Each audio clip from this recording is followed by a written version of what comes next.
This podcast is for informational purposes only and is not intended to replace professional medical advice or be a substitute for therapy. Please contact a mental health professional as needed. If you are in need of urgent or emergency health care, please contact your medical and or mental health provider, call 911, or go to your nearest emergency room. The information presented in this podcast does not reflect the opinions of those with whom Dr. Ellick might be affiliated as an employee, consultant, or colleague, past or present.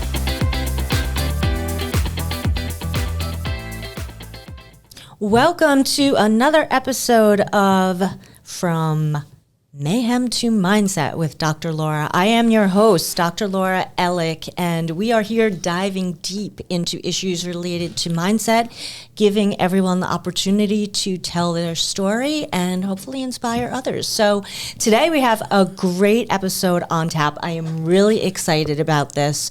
We have two, I would say, inspiring guests in their own different ways. I know Marc is actually trying out today to be my co-host, right? So this is his official audition. But we have today Marc Kantor. I can't believe I mispronounced that. I know you forever.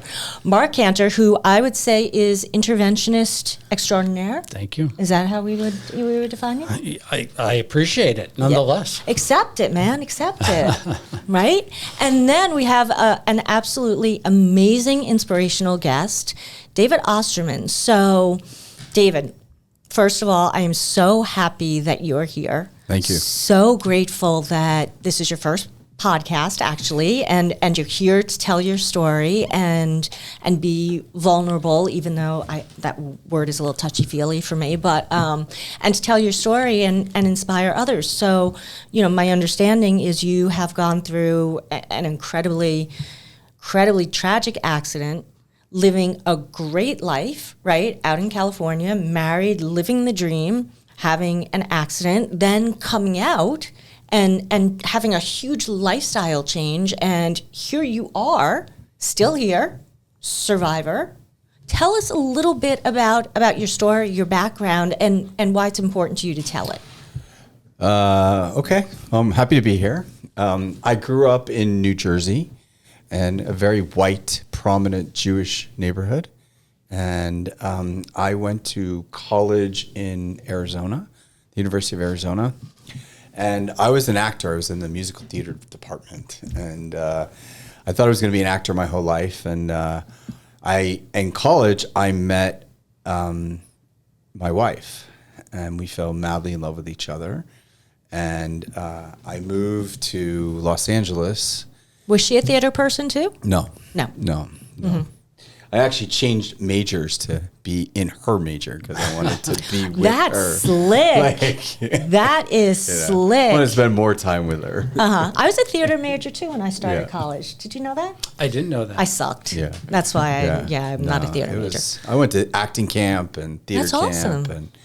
And I mean, and I always kind of knew I was gay. But I never, in my world, I talked myself out of it. And I made sure that I was not different than any of the guys that I was around, you know. And I can never, even though in the theater community there was a lot of gay guys, I just was never one of them, you know, and made sure that everybody in the theater community knew that I wasn't one of them. How did you do that? Just denial. You know. But did you have to behave in a hyper heterosexual way to show that you were not gay? Yes. But everybody in my world told me, David, you're gay. I mean, everybody in high school and college, everybody. Even my ex-wife throughout our marriage, she's like, are you sure you're not gay?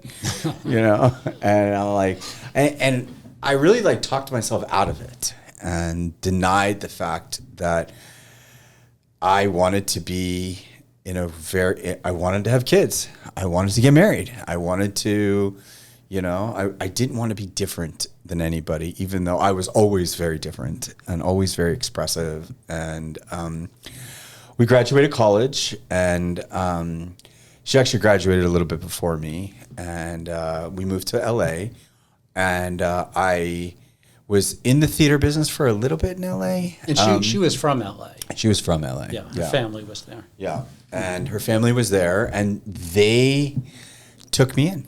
You know, they made it, and her family was from a very prominent, successful real estate world, and they taught me the business. You know, they taught me how to. I had to make a decision: am I going to be in the family business or am I going to be in the theater business? And at the time, you know, I had to step up and be the token son-in-law. You know, I had to.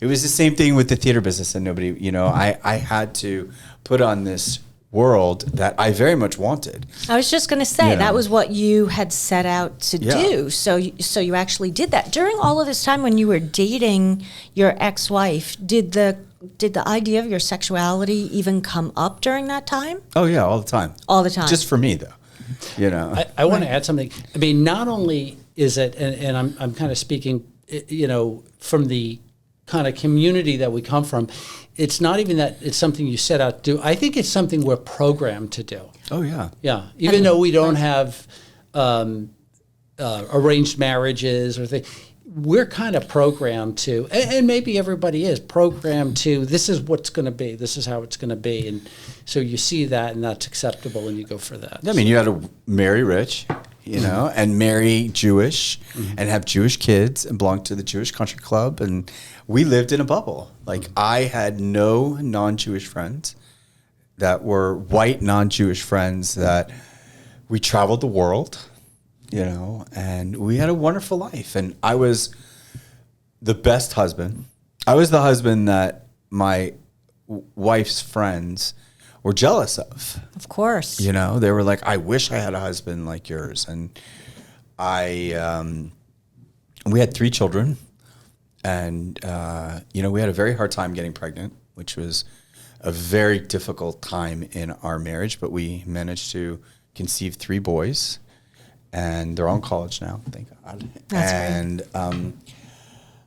Lo and behold, my feelings of being gay started to rise up a little bit. And that's when I started doing drugs.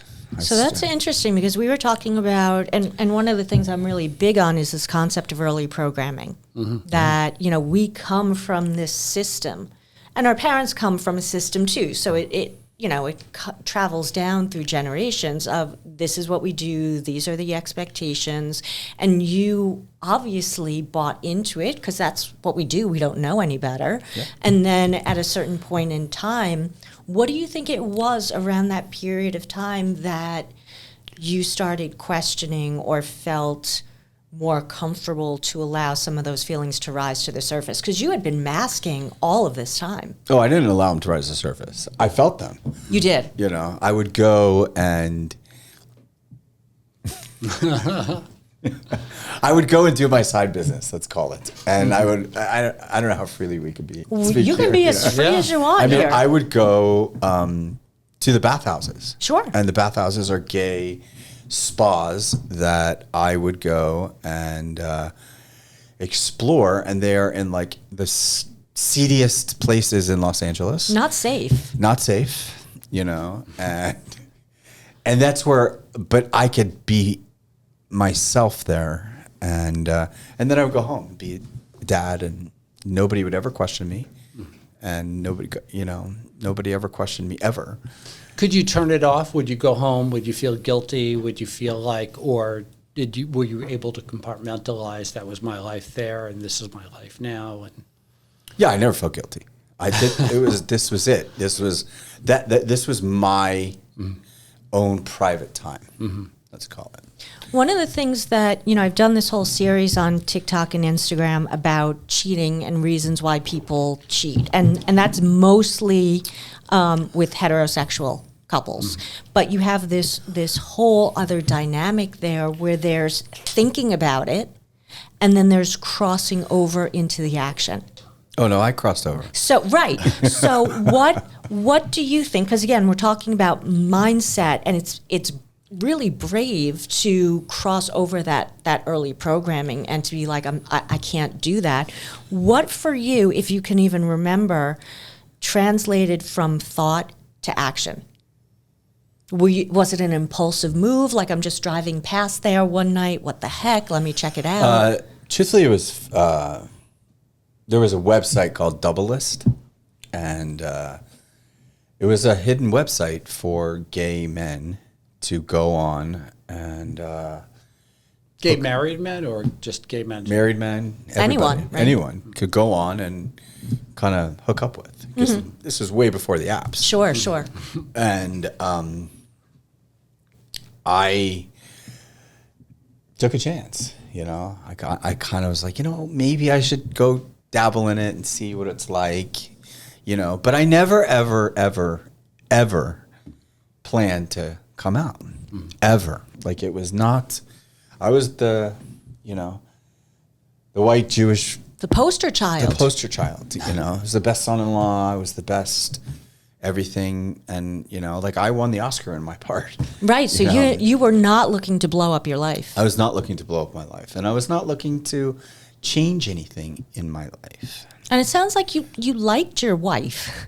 I loved my wife. Yeah. And we had a great relationship. We had a wonderful marriage. We raised 3 beautiful kids, you know, up until they were like 11, 12 years old. And we traveled all over the world. We went on like 5 or 6 trips a year. And she was my everything. Like, she. Wow. I would have married you too. She was my everything. Is she still single? I may call her. She No, I'm kidding. has a boyfriend. Okay. You know, thank God. You know, that, you know, we've been divorced for 8 years now. And so she has a long-term relationship and thing. Very happy. Good for her. I just want her to be happy. Like, I want her to be, you know, I caused a lot of hurt. And so the feelings started coming up and you started Yes. suppressing them with drugs. yes, yeah, like drugs, I call, you know, pot and mushrooms and party drugs, ecstasy, and, like, you know, she only knew about the pot. Like, she didn't know about anything else, let's call it. And,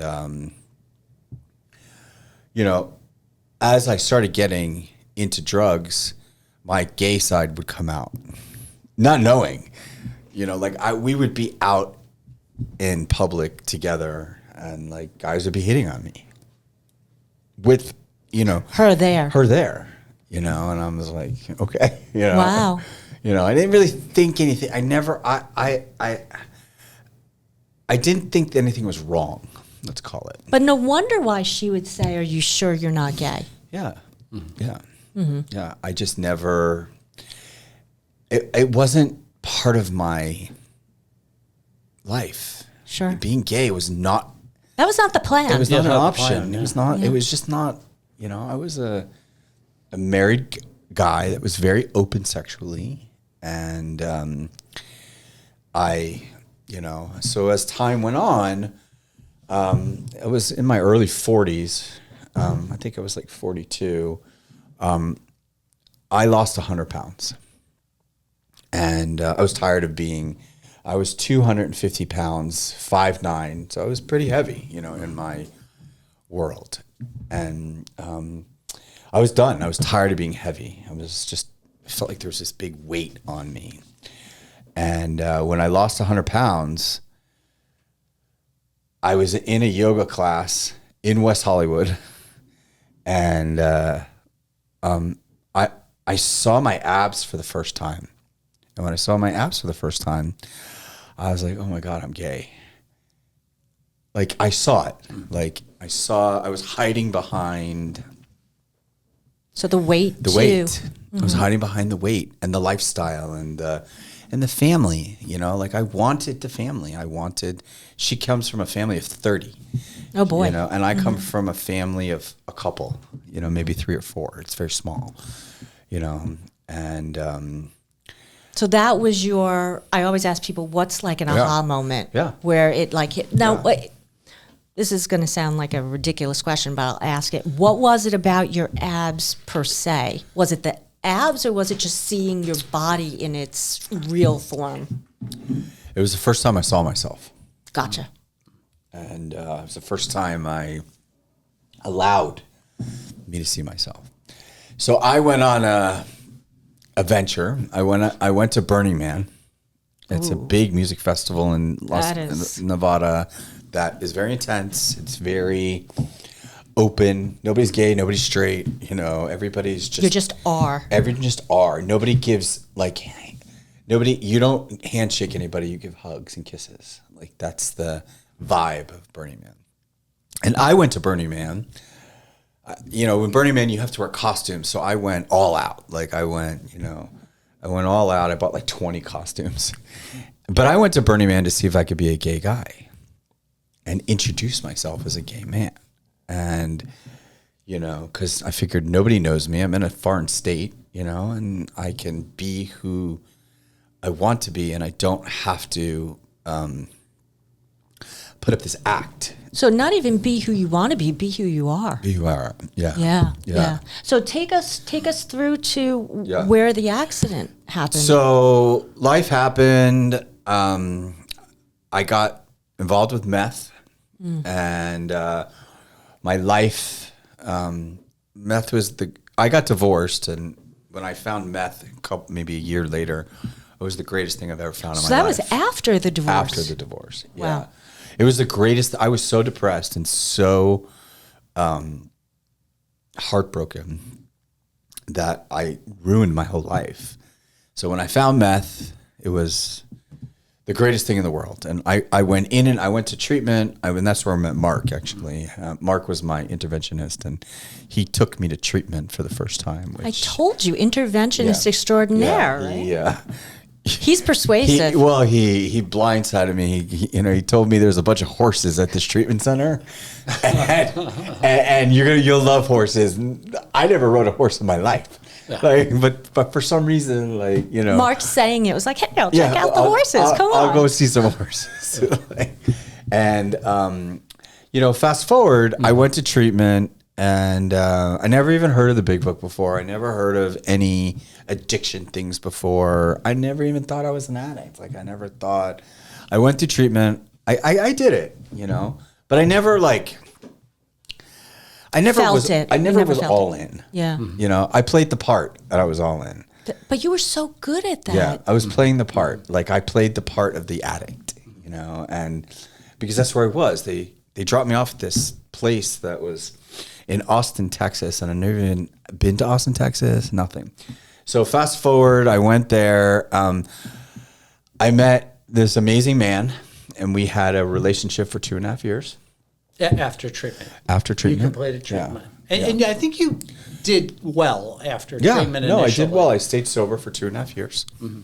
And I began to build a life. And around that time, I met him. And fast forward, I was in and out. Mm-hmm. I was sober for 2.5 years, and then I stopped working a program. And I got bored of AA. And I was just like, yeah, I'm done. Right. So then, of course, I went out, and then I went to treatment again. And then I was sober for 3 months. And then I moved into the sober living that the game was, how high can I get? Mm-hmm. And they didn't know, I purposely picked this place because I knew that they were not drug testing very little, and of course, my erratic behavior, they started drug testing more, and I never could, pee clean. And then I had been up for probably 5 or 6 nights at that time, right before my accident. And was it meth? Was it meth? Oh, it's all meth. Yeah, it was meth. But then you went to treatment again. I went to treatment again. Yeah, this is before the accident. The accident. I went to treatment twice. Or 3 times, but twice in Texas. And I went to treatment again, and then I stayed sober for 3 months. And then I moved to another sober living, and it was a joke. So I was like, all right, why don't I just get high, and let's see if I can play this game. And because I'm very manipulative, and I like to get away with things. Of course, you had done that your whole life. Yeah, and I was running out of money, and I was selling drugs. And I had this amazing dog that I raised as a puppy, and she was in my sober living. And then I had my accident. And apparently, when I woke up from a hospital 4 days later, they pulled out the breathing tube and they're like, "Do you know who you are?" And I was like, "Yeah, of course." I was like, "Where am I?" And they're like, "You're in a hospital." Now, at that time, I was a John Doe. Mm-hmm. Nobody knew where I was. Nobody asked. Nobody called. Nothing, you know. And they pulled out the treatment tube and they're like, "Do you know your family?"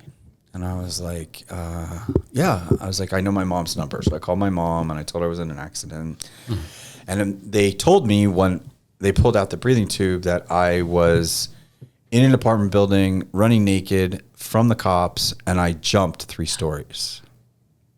That sounds like meth. And I landed on my feet. Oh, my God. Yeah. And shattered my feet. And that was after being up on like a 5-day bender, yes. right? Yeah. Mm-hmm. Yeah. Shattered my feet, broke my back, half my vertebrae. And at the time, I had already had 3 surgeries. Before you woke up. Yeah. Okay. Wow. Before I woke up. And nobody even knew. Like, nothing. Mm-hmm. Oh, because you were naked. You had no ID on you, nothing. Yes. Well, I had my passport on me, so I don't really understand, like why they didn't know who I was. That's interesting. Right. Okay. Okay. But I had no ID on me. And I thought I was dead. I'm sure. I was in excruciating pain. And my feet were... You were in pain when you woke up from... Oh, yeah. Yeah. I never have felt this type of pain in my life. Like, I didn't know what happened, you know? Like, they told me what happened, but, like, I was still in a big fog. Mm-hmm. And so I spent over probably 2.5 months in the hospital. Wow. And I was very sick. I got MRSA. Oh, my God. I got pneumonia. Mm. Everything in a hospital that you think you are going to get, I got. And my feet, both of them, the doctors had told me, we're not 100% sure we're going to be able to keep your feet. We're going to have to see how they heal. And was that from the infection or was that from just how they were setting the bones and both? Okay. Both, yeah. And they said, you know, you're lucky to be alive, you know. And I went back and forth from the ICU to the little ICU to the big ICU, and they moved me all different places, and I was really sick. Like really, really, really sick. So during that time that you're in the hospital, obviously, you know, you're probably sleeping, you're in and out of consciousness, all that other kind of stuff. Are you taking any time to can you even think in that moment and be like, how the hell did I get here? And what's going to happen? Or were you just focused on just survive every day, save my feet, do what I need to do? Yeah, it was more survival. It was more whatever the doctors told me to do, I'm going to do. So no existential issues at that point. You're I didn't care. I didn't care. Like I was in the hospital alone for 2.5 months. My parents came from Florida, and they came here, and they came to the hospital for a week, and I was green. My mom's like, "Oh my God, you're green. Like, what are we going to do?" And eventually, I got a little better, and they sent me to a physical rehab, and I got really sick there, and they had to put me back in the hospital, and I was in the hospital for another 3 weeks after that, and then I finally got better. You know, they had to put a chest tube down my chest. It was a mess. You know. And what year was that? In September of this year. Of last year. Yeah, September of last year. Yeah. And I didn't know I didn't know where I was going to go. You know, I got kicked out of my boyfriend's house. You know, we ended our relationship, and I had nowhere to go. Like, I wasn't, I couldn't go into a sober living with 2 broken feet in this condition. So in the midst of all this stuff, my mom was like, "You're going to move to Florida." And I was like, "There's no way I'm moving to Florida." I was like, "I'm a 50-year-old man." I was like, "I'm not living with my parents." And thank God they convinced me that I should move to Florida because... Did they tell you there were a lot of horses there? Yeah. And this- No, I mean, they just... Truthfully, on the surface, I had nowhere to go. I was virtually homeless at that point. You were out of options. I was out of options. And Which can be a gift to a recovering person. yeah, I mean, I was just like, okay. So then we spent a couple weeks, how am I going to get here? And they put me on a plane, and we got here, and I was in a wheelchair for 4 months, and I just started walking last week with a walker. Congratulations. How does it feel? It feels amazing. Like it feels, I'm doing physical therapy in the pool. My job right now is healing. to heal. So people will see the video of this also. So we're not just doing Oh, audio, okay. we're doing video. Great. So smile for the camera. So people can actually see what you look like and see that you are healthy, you survived. Yeah, I survived. You're here. Yes. So what are the next steps? Like, what's the ultimate prognosis for you in terms of full mobility, or do you not even know? I mean, they saved your feet. Yeah, I mean, I think that the prognosis is that they said it's going to take about 2 years for my feet to get back to normal. I'm still in a lot of pain. I can walk, and I'm working with physical therapists to walk without a walker, but it's my feet and legs are so tight that they're trying to work on mobility and they're trying to work on everything. And the first week that I came here, I went to a 12-step meeting. And I actually talked to Marc that first night that I went to the meeting, and he said, "Listen, you're in a new city. Just be honest about who you are and what you are." And at this point, I was in a wheelchair going to an AA meeting, and it was hard, being the only one in a wheelchair, going into a strange city, saying, "Hey, I'm David, I'm new here, blah, blah, blah." And as a result, I found a sponsor that night. And I started working the steps. And I started doing what I had to do in the AA world. And it's a huge part of my recovery. And it's a huge part of where I am today. Because I finished all 12 steps. I am doing everything that my sponsor is telling me. I go to 3 meetings a week, or sometimes I actually got Marc to go to meetings with me. Yeah, he's doing great. He's getting me to meetings. Yeah. I want to say that, I remember the moment your mom called me to tell me what's going on. And I have to be honest with you, your mom would call me periodically. And every time I would see her name come up on my phone, there was always a second where I'd say, "Oh shit, this is it." Because you were running and gunning. Oh yeah. Yeah, you were out there, and I'd always think this is the call, right? And she told me what happened, and it was harrowing. I mean, I got to tell you, it affected me. I mean, and I talked to some other people about it, and we talked about, wow, these are real consequences. This is, talk about having consequences in your addiction, and this was like. And you really don't want to see people having consequences, right? No. Like, you don't want to be the story, and then you became sort of the story. I have a question as a psychologist, and, I'm always pushing the mental health and the therapy and things like that. Prior to you actually going to treatment for the addiction, when you and your wife were going through the separation and you were coming out, did you do any therapy at that time? No. So do you think, and I guess it's really hard to Monday morning quarterback it, but do you think had you been able to process a lot of this stuff earlier, do you think it would have made a difference for you? Probably. Yeah, I would say so. I'm in therapy now, and what do you think of it? It's You can say it sucks. I mean, no, I'm it okay doesn't with suck. that, It actually, I had okay to with that. learn how to talk to a therapist.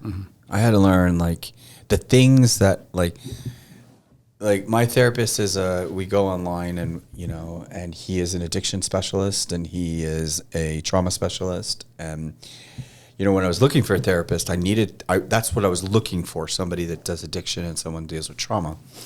And he checked off all the boxes, and I met him in an AA meeting. And he's got 38 years of sobriety, and I really like therapy. It's something that's new. It's not something that I'm used to doing. Well, you said I had to learn how to talk to a therapist. How do you talk to a therapist? What's different? I let my guard down. I'm not. I talk to him about feelings and wording of how we're working on how I talk to people versus being that selfish, self-centered guy that I was. It's hard, because through this program of Alcoholics Anonymous and through this tragedy and through everything, I'm rebuilding myself. I always say to people, I was like, the page turned. And I never had any consequences in my using, ever. Like, I had one consequence that was a minor consequence, but I never, ever, ever got stopped in my tracks. And truthfully, I don't think I would have ever stopped if I hadn't had such a tragedy. I mean, there's no I'm on borrowed time right now. I say that people aren't born winners. They become winners, right? Why are you a winner? Because I'm a survivor. What makes you a survivor? Why do you think you lived in that hospital? What did you do? I fought as hard as I could. I listened to the doctors. The hospital was really hard. It was the most degrading experience of my life, being in the hospital. Talk about giving up all control, right? Yeah. Which people with addiction, eating disorders, whatever, like, we hate giving up control. Yeah. And you had to. Everything. I had I didn't have a choice. And then, like, when the shift changed, I had to do it all over again. I had to, so the hospital taught me patience, taught me how to slow down, taught me that if I give it enough time, I am going to get better. And I am better. I'm far, even though we can see it. Yeah. Anyone who looks at you can see, right? I mean, your coloring is great. You look healthy. But I don't ever, and will never forget, where I am today, because I'm a lucky guy, and why I got lucky, I don't know. It doesn't, Do you think you have a purpose? I do now. I never had a purpose before. What do you think your purpose is? Is this your purpose, to tell your story, to get out there? What do you think? Mm-hmm. Yeah, help people, tell my story, help other people understand that life tragedies can happen, but, you can get on the other side if you, I always said to, like, my sponsor, I was telling him, I was like, I could be in a ball curled up in my bed every day. Like, I could choose to do that. Yes, exactly. That's the mindset piece. It's the choice. Yeah. You have a choice every single day. I can choose, like, when I get frustrated about things, I have a choice to look at a positive outlook or not. Is everything positive? No, of course not. But, like, I know it sounds so silly, but, like, the other day, I actually texted Marc. I was like, I stood up in the shower for the first time in 5 months. Yes. It was such a victory. Like, it was such a, and I was on such a high that I could do this myself, that I didn't need help or had to take a shower in a shower chair for 5 months, while I was in the hospital and I was in the PT place. Someone had to shower me. Like, I couldn't get my feet wet. And now I can, now things are, it's like, I don't know if it's a program. I don't know if it's but things are brighter. Mm-hmm. I see things in a different angle, even coming onto this podcast today. Marc got me out of my house, it got me out of, to come here, and like, this is such a gift for me to be here, because I get to do something normal. And it's a gift for us to have you here and for you to share your story. It really is. Like, for you to be able to come out and talk about things in just a raw, unfiltered way, that is bravery to me. That is bravery. So I like to ask people before we wrap up, are there any people, books, TV shows, things that you think are super influential to you? Anything that when your motivation is flagging, you go to right away? Yeah, Mel Robbins. I love Mel Robbins. She's very raw, very to the point. I love Jay Shetty. Mm-hmm. He's like a god. He's so, like, the fact that he was a monk and then he came out and he's this world. I just got tickets to see him. Oh, really? Yeah, he's coming to the Hard Rock. Really? Yes, you got to get a ticket. I'll go with you. I would love to go. Yeah. I would love to see Jay Shetty. Like, he's. We'll talk after, because I just bought a ticket. Tickets are on sale. Yeah, he's just such an inspiration to me. And podcasts are a big inspiration to me because I get to listen to other people's stories about, their trials and tribulations and how people, get through. Their vulnerability. Yeah, because we're all just trying to get, and it's all about connection and relationship, because that's what we're doing right now. The three of us are connecting, but you're also connecting with everybody who is going to listen to this, and for people who are visual people like me, everyone who's going to watch this. It's a connection, and connection is really, it's healing. Can I give my 2 minutes of having observed David through this whole process? Absolutely. When Dave and I first started talking, you called me maybe 5, 6, 7 years ago. And I remember where I was living in D.C. at the time, and you're talking and talking and talking. I'm like, oh, my God, this guy's talking. And then I remember the day I took you to treatment, and you'd called the insurance company, and you're yelling at this poor woman. I said, that woman's going to have to take a wellness day now. I remember that in the car. It's like, holy shit. I was very L.A. back in You were very L.A. Very L.A. Very L.A. We got you there. And, we went shopping before we took you to the treatment center, bought bedding and everything. But, when your mom called me and she said, we're going to bring him home, in my mind, I said, I don't know if you should do that. Because in my mind, I said, you're going to bring home an active addict who's now disabled.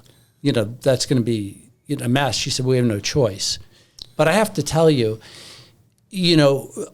alcoholics and addicts are slow learners. And we a lot of us need what we call the 2x4. We don't get it. We need the 2x4 across the head. And I had asked David a couple of weeks ago, we're in the car, come back from a meeting. I said, are you at the point yet where you're grateful for your accident? And he said, I'm getting there. I'm really getting there. But I have to tell you, what I've observed in you is you're a completely different person today than you were when we first met, or, times we had talked in the past. I've gotten so much from spending time with you, and I'm blown away. I'm impressed. I'm thankful. I think you're going to walk just fine. I've seen you progress from the wheelchair to the walker, and I think it's just a matter of time. So I want to thank you for being an inspiration in my life, and I think your story is amazing, and I think it will help people. Absolutely, and I want to thank you both for being on the show today. I really appreciate it. Marc Kantor, David Osterman. Really, David, my first podcast. For you to come on here and share your story, it's amazing, and we'll check in with you in the future. Have you back, see how you're doing, check in, because everyone is going to be touched by this story, and I know people are going to be rooting for you, and they're going to want to have an update. So we're going to go ahead and we're going to do that. So thank you everyone for joining us. Check in for the next episode of From Mayhem to Mindset. Thanks for joining us on From Mayhem to Mindset. If you found today's episode helpful, be sure to subscribe wherever you get your podcasts and leave a 5-star review. It really helps spread the message. Want to dive deeper? Check out my book, Wisdom from the Universe, available now on Amazon. And if you're looking for a speaker to inspire and transform, I'd love to connect. Visit www.lauraellick.com to learn more. Remember, you don't have to just survive, you can thrive. See you next time.